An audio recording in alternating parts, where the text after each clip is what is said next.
The Heavenly Demon. Can't Live a Normal Life. By Sanchin. Chapter 263. First Continental War. Part 1. It was the third meeting already. Now, with just the representatives of the three remaining kingdoms in the Union, the Odelia king said, "I couldn't believe what I heard this morning." "Is that really true?" "No, how the hell did he infiltrate Rascal and take out so many troops in just an hour?" "I know that Roman Dmitri isn't an ordinary person, but it's beyond common sense." "I can't believe it either. It was 10,000 troops. It's unusual for Kronos' land to be invaded, and now Roman Dmitri proved that he wanted war, not just by declaring war, but through actions. They are truly trying to deal with Kronos without the help of the kingdom's alliance." The Umberto king chimed in. The destruction of Rascal was shocking news. The people were sure that Dmitri would stick to defense like the west of Cairo, but the events of the night were refreshingly shocking. It was not only shocking that 10,000 people got massacred with just a small number of troops, but the fact that they made the decision to invade Kronos' land first was absurd. Just how? What was Roman's true identity? Against the Kronos Empire, whom others wouldn't even dare to look up to, Roman didn't back down, despite having a small nation. The Frank king said. "But this incident made me think that Kronos might not be as supreme as I thought." Roman Dmitri ruled out any involvement in the alliance. Why? Isn't it his sincerity to show that he can deal with Kronos with just the strength of Dmitri? And by destroying Rascal, he proved that Kronos is no longer so invincible. He looked up and tried to understand the circumstances of the case. The Frank king, who didn't understand Roman Dmitri, saw the possibility that he might have a chance. At those words, the two kings reacted as if a war had started. "What are you talking about? It should never be. Your opponent is now Kronos. With a loss of just 10,000 troops, do you think the situation would change so drastically? The troops of Rascal are just a small fraction." "Right, Frank king." Roman Dmitri clearly showed a shocking result that hadn't been seen before, but if you think about it differently, it can also be interpreted to mean that if you don't take the risk, you won't win in the first place. Take a look at the history of the continent. People who were dissatisfied with the system of the Kronos Empire always appeared and raised their voices, but they never died from expulsion. It was an overly violent reaction. The words of the Frank king certainly held meaning, but the other two didn't accept them. After the second conference, the two kingdoms contacted the Kronos Empire.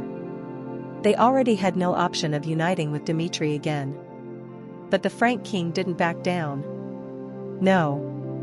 I don't think so.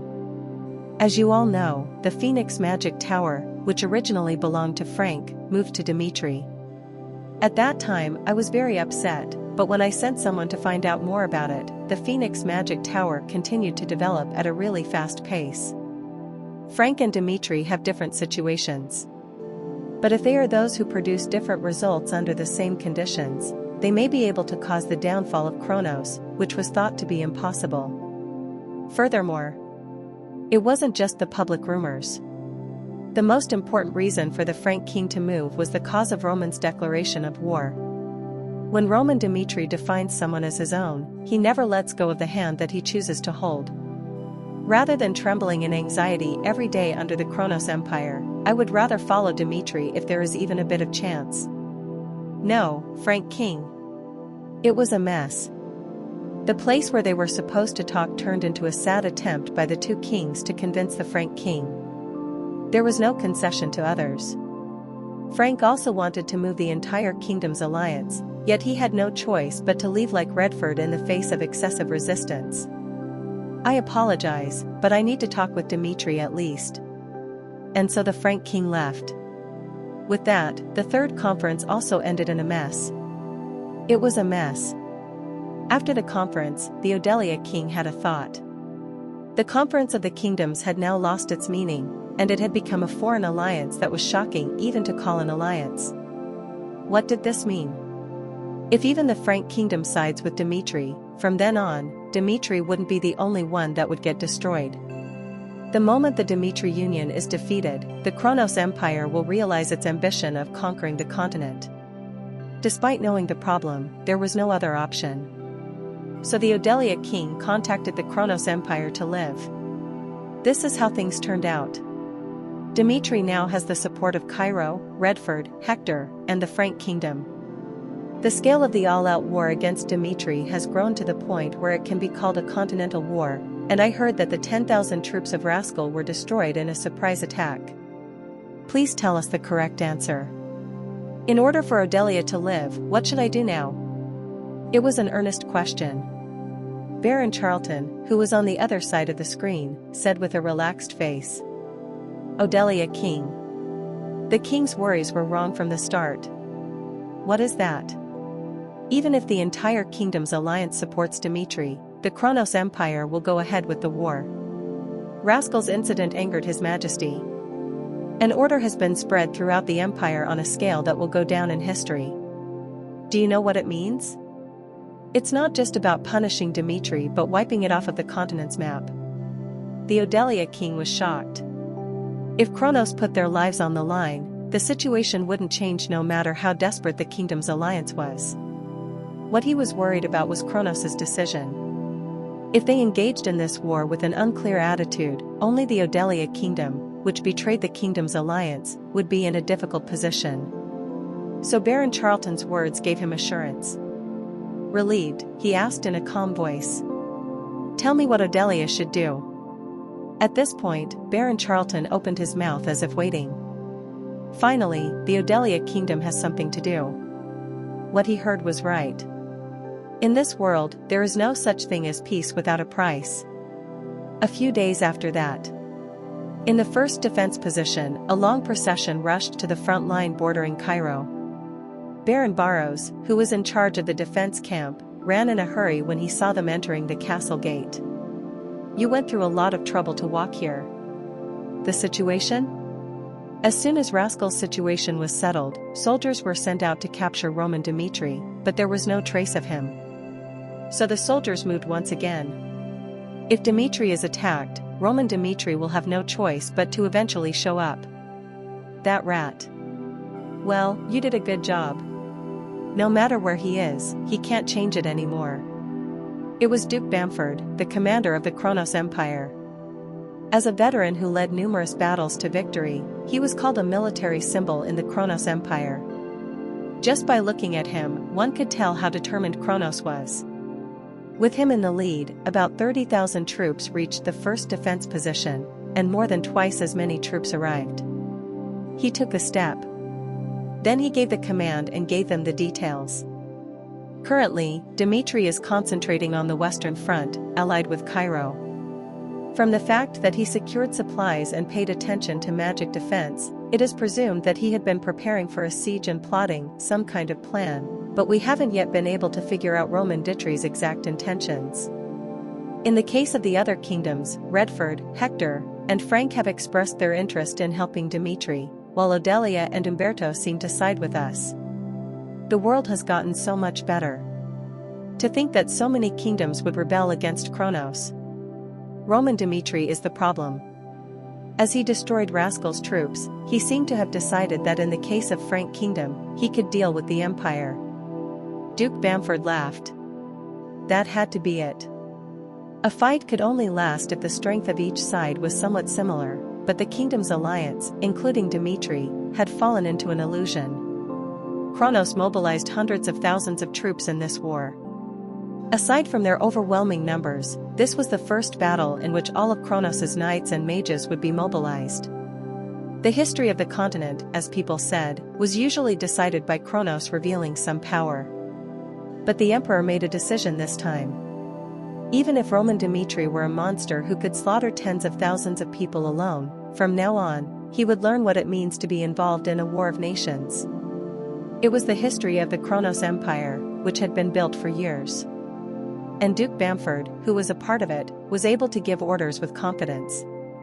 About 10 days from now, as soon as everything is ready, an all-out war will start against Dmitry. This war is the starting point of our continental conquest, and we need an overwhelming result, not just a victory against Dmitry. Yes. Right now, from this moment on, it is no longer a topic that can be avoided. On the third day, a problem occurred in the first defense. Yuk. Cough, cough. At first, they thought it was just a simple disease. However, the number of people coughing and puking increased, and it quickly spread through the troops. So Baron Barrows reported the series of events. Since this morning, the condition of the soldiers has been strange, and they are displaying symptoms like puking, fever, coughing, and collapse one by one. The number of soldiers who showed abnormal symptoms reached 10,000, and about 300 of them died before they could survive. It is clear that Roman Dmitri is up to something. With this series of events, Duke Bramford intuitively saw the starting point of the problem. They used poison. Immediately order the soldiers to identify the exact source of the poison, such as wells, and block them. And call the mages of Behemoth. With their skills, they should be able to solve the poison spreading to the soldiers. I understand. And his expression distorted. Poison. When did they use poison? Since Duke Bamford had such an experience on the battlefield, he judged that there was a high chance that they used it on the water well. That must have been how the poison spread to the soldiers. Realistically, people had no choice but to consume water and food, so the well was the right place when it came to poisoning everyone. That was why the well was strictly guarded, but he couldn't guess just how the well got contaminated with poison. So he first had to solve the problem at hand. Duke Bamford hurriedly moved, and he looked at the mage who was examining the patient. Do you think you can cure it? It was Matteo, a behemoth mage. He was an expert in poison, and he accompanied Matteo to solve the situation. And with a confident expression, he said, "Do not worry. Poison is my expertise." As I thought. Everyone trusted him. Matteo received the trust of the people and specialized in detoxifying the mind. Cure poison. Weak. Flames rose. Matteo, who raised his mana, skillfully moved the aura to detoxify the body. The person who used the poison had to be Roman Dmitri. However, after receiving the mysterious poison through Baron Charlton, the mages of Behemoth became really passionate about deciphering it. Because of that, they could solve the problem. The more advanced cure poison gave him confidence that he could decipher the poison. But 10 minutes passed. 20 minutes. 30 minutes too. There was no sign of detoxification. Matteo, who had been looking at the patient for a while, looked up at Duke Bamford with a face of despair. It seems to be difficult to break it down with my skills. We need the help of the Tower Master to solve this problem. His face looked like he was about to burst into tears. It was hopeless. The poison used by Roman Dmitri was a difficult problem that was completely different from the last time, and it couldn't be solved in a short time with just the knowledge in this world. Chapter 264. First Continental War.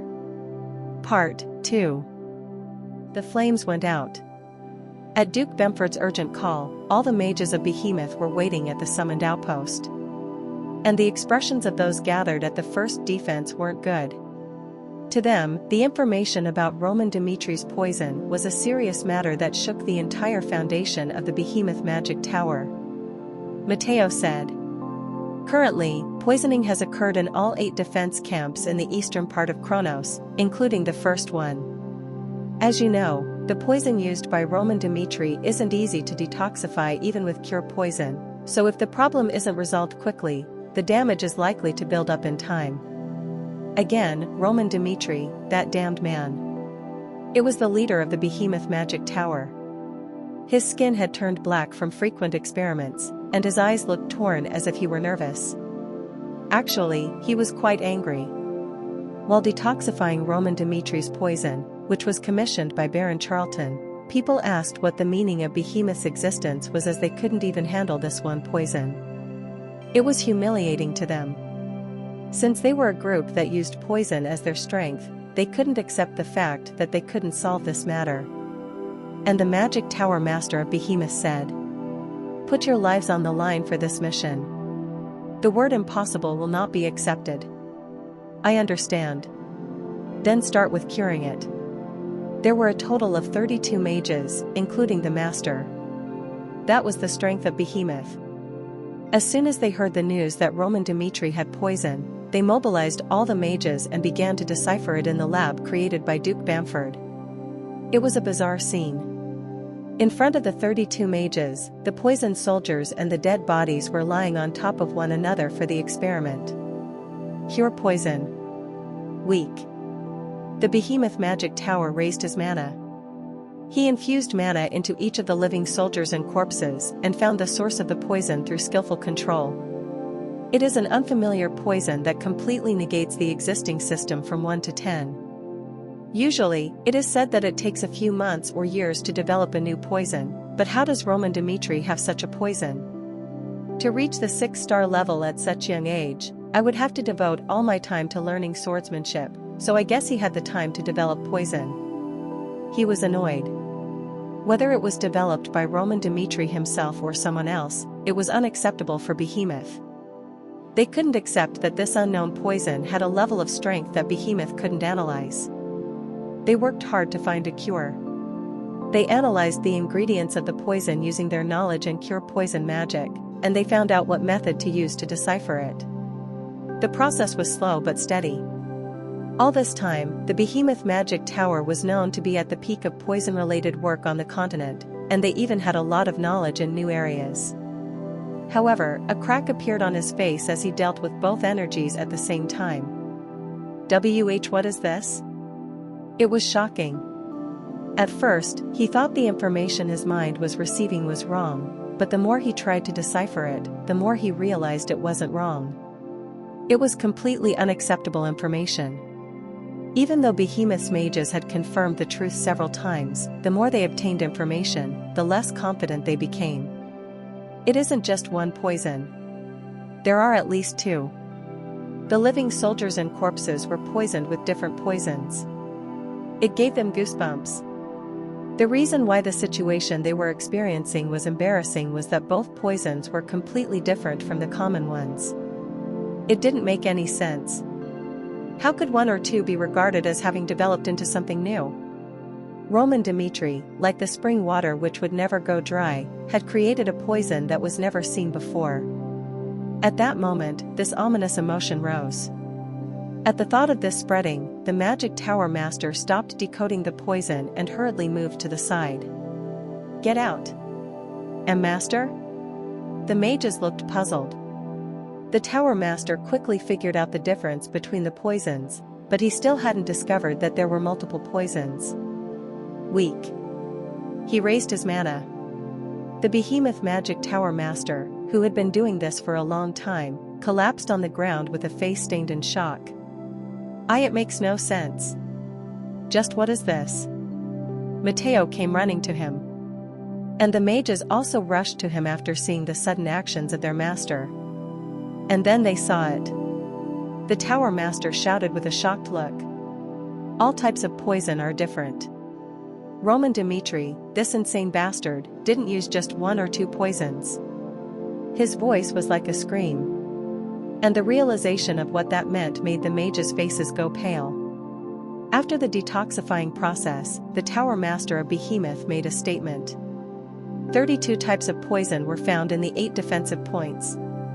Roman Dimitri cleverly used various types of poison to prevent it from being cured, but the problem is that all 32 poisons are new poisons unknown to the Salamander continent.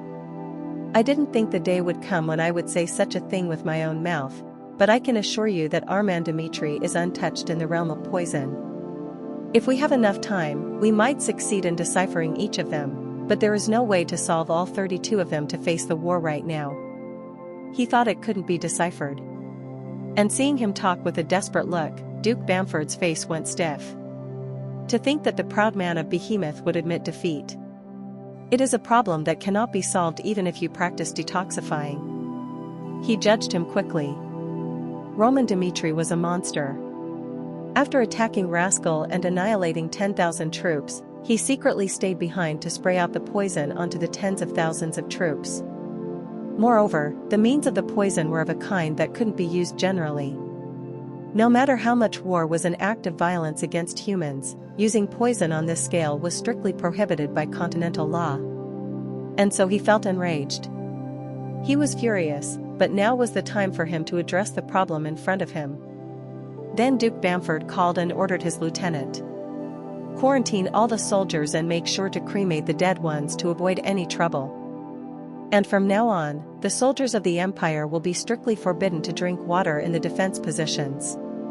Even if it is too much work, they need to drink water from a flowing river. Also, the soldiers might be confused about this, so call in the captains and assure them that the matter is being handled well so they don't have to be worried. The truth might be different, but even if people die in front of their eyes, it is very important to declare that there is no problem. I will do as you have commanded. Right. And he looked away. It was a quick and clear decision.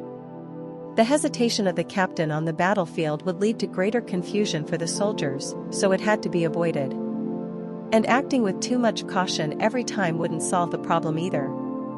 Even if it was too much, it was necessary for them to throw away the things that they had to give up. The poison experts of the Behemoth Magic Tower made a judgment. Duke Bamford wasn't an expert in everything, so he listened to what the Tower Master said. That was the duty of a commander. Having experienced numerous wars, the reason why Duke Bamford was able to survive until the end and rise to his current position wasn't because of his ability but because of his right judgment. About 100,000 soldiers died from the poison. There was huge damage to the extent that bodies piled up like mountains, but it was fortunate for the Kronos Empire. The defense positions weren't ready to accommodate so many troops. Some set up camps outside and got drinking water from the river to prevent any further spread of the poison. And while the mages of Behemoth were quarantining by using purification magic, they minimized the spread of the contagion. It wasn't that their role was useless.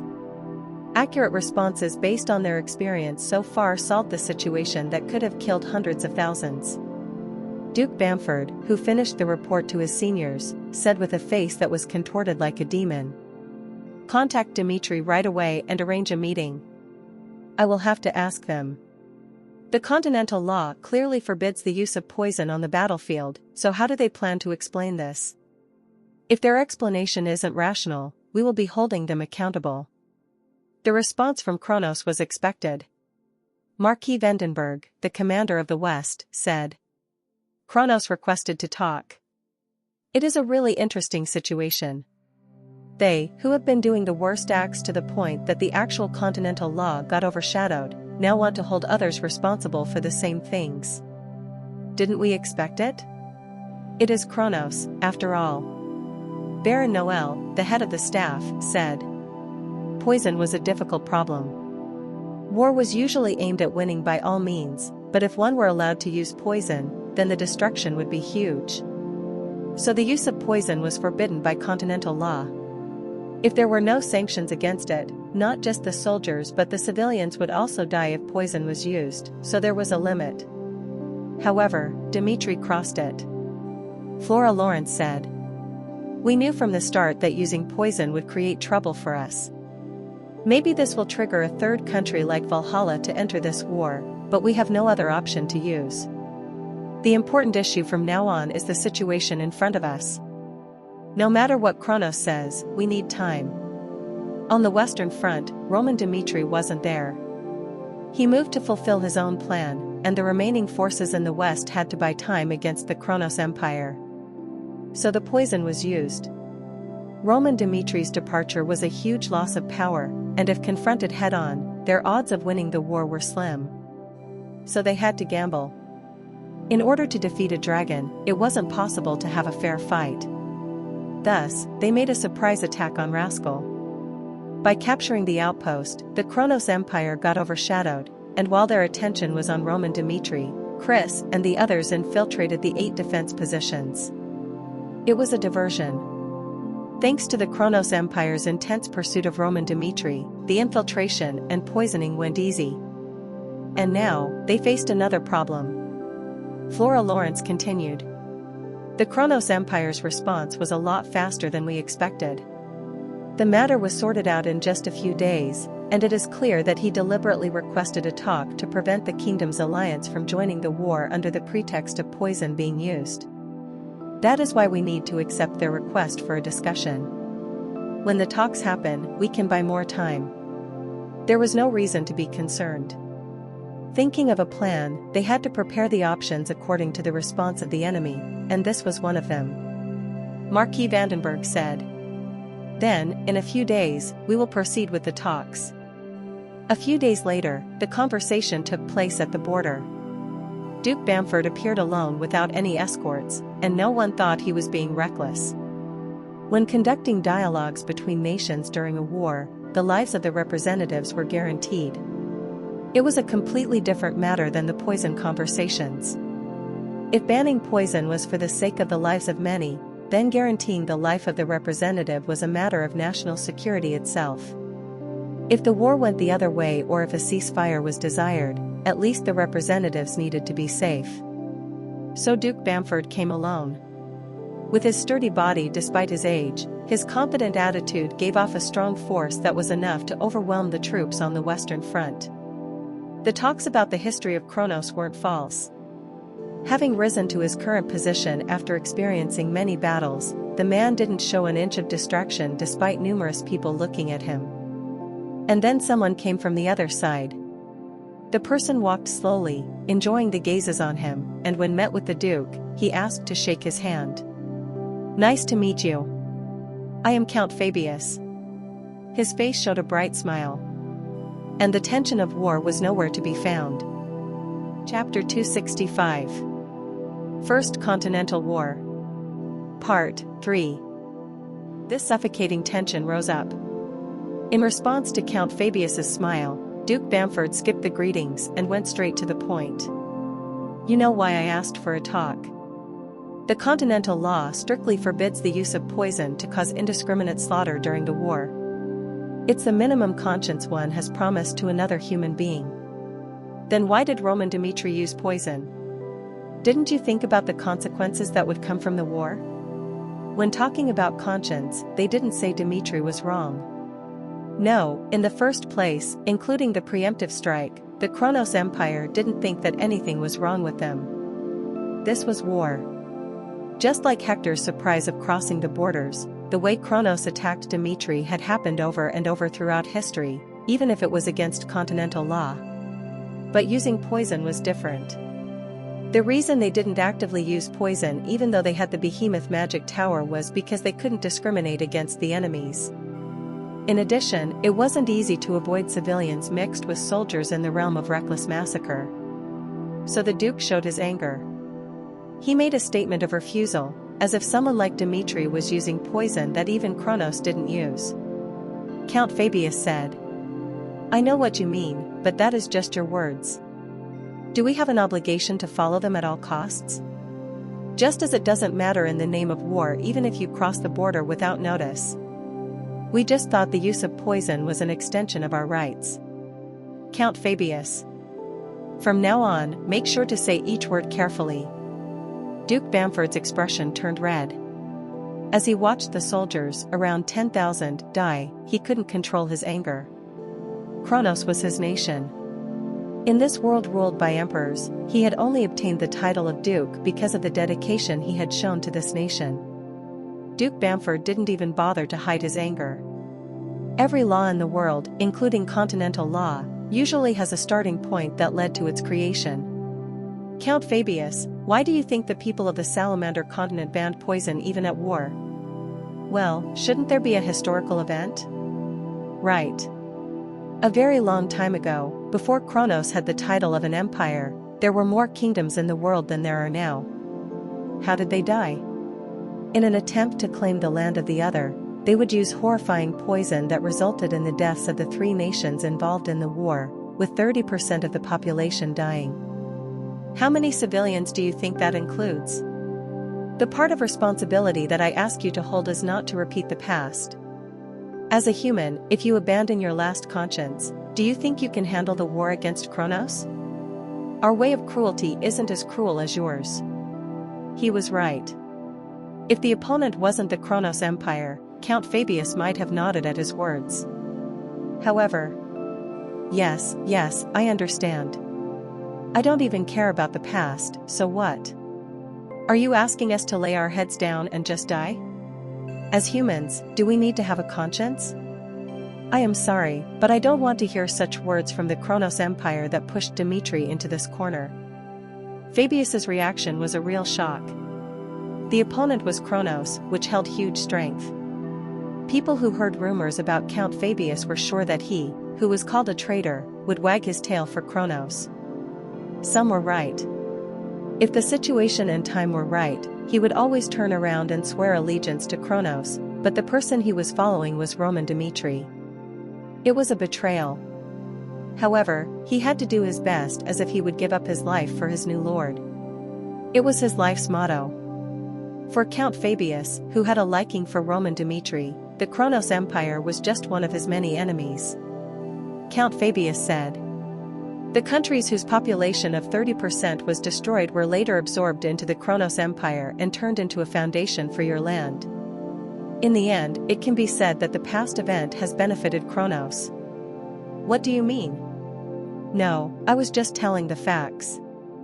And frankly, shouldn't the Kronos Empire not point out the use of poison, even if the other nations use it? Everyone in the world knows that Kronos uses black magic. Especially this time, when my lord was returning to Dmitri, Kronos openly used black magic. Black magic is worse than poison.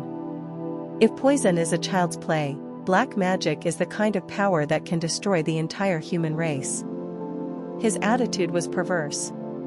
He didn't want a smooth conversation from the start. We are giving back what we suffered. Even if this is an issue, I am not going to apologize. Count Fabius. Yes, please. Is there evidence that the Kronos Empire used black magic? Not just words, but evidence with proof. There is no evidence anywhere that the attack on Roman Dmitri on his way back was the work of Kronos. His Majesty had spoken of the assassination of Roman Dmitri, but that and what happened are different things. Ah, you think so? Fabius smiled and then laughed. Kronos was such a nation. Even though everyone knew that the shadows belonged to them, they forced everyone to turn a blind eye. Yes, there is nothing wrong with Kronos. You tried to assassinate the Lord and attack with the shadows, then you used black magic and attacked the Dmitri estate. But in the end, Dmitri, who used poison, must have been at fault. So what do you want us to do? Didn't you get an army to destroy us? If humans lose a war, it's hard for us to survive. Regardless of how Kronos has acted so far, we have only chosen the way we live. So let's just accept this. Kronos' black magic and Dmitri's poison. Isn't it a good idea to talk about each other's conscience? If we turn to take this path, let us not dwell on things like this when we are running to our deaths. How dare? And Count Fabius was serious now. And shouldn't Duke Bamford know it well? The poison used by the Lord isn't easy to break down, even with the behemoth magic tower. If he had wished for a senseless massacre, we would have used poison in the middle of the capital. So do not talk shit. We are staying within our own lines. If you want each of us to reach an end, there is no guarantee what will happen from now on. It was an obvious threat. And he made a bold attempt. Count Fabius bared his teeth against the representative of Kronos. The mood had changed. At Count Fabius's remarks, Duke Bamford, who was showing his rage, suddenly went silent. I get it. Let's accept each other's responsibilities and finish this matter. The threat worked. Fabius made a remark that they could use the poison in the capital to buy time, which would have halted everything in Kronos. At least until the 32 poisons could be cured. As for them, they had no choice but to move more than before, worrying about the possible use of poison. But Duke Bamford said, perhaps Dmitri has a plausible plan that made him decide on the war, and Roman Dmitri exists at the center of it. I will admit it, honestly. We didn't expect you to launch a surprise attack on Rascal, slaughter 10,000 troops, and then poison 100,000 troops. He admired him. Looking at Roman Dmitri's progress, he imagined how amazing it would be if he sided with the Kronos Empire. It was an amazing future. If a being like Roman Dmitri had the wings of Kronos behind him, his ambition to conquer the continent would have been faster. He was unique. The Duke hoped that there would be hardships in the process of conquering the continent. At one point, I also spent a lot of time on the battlefield, and I only felt alive after winning all those wars and being given the title of Duke. To be honest, I am still uncomfortable with the clothes the nobles wear. Duke Bamford, as they say, is more used to life on the battlefield than in the capital.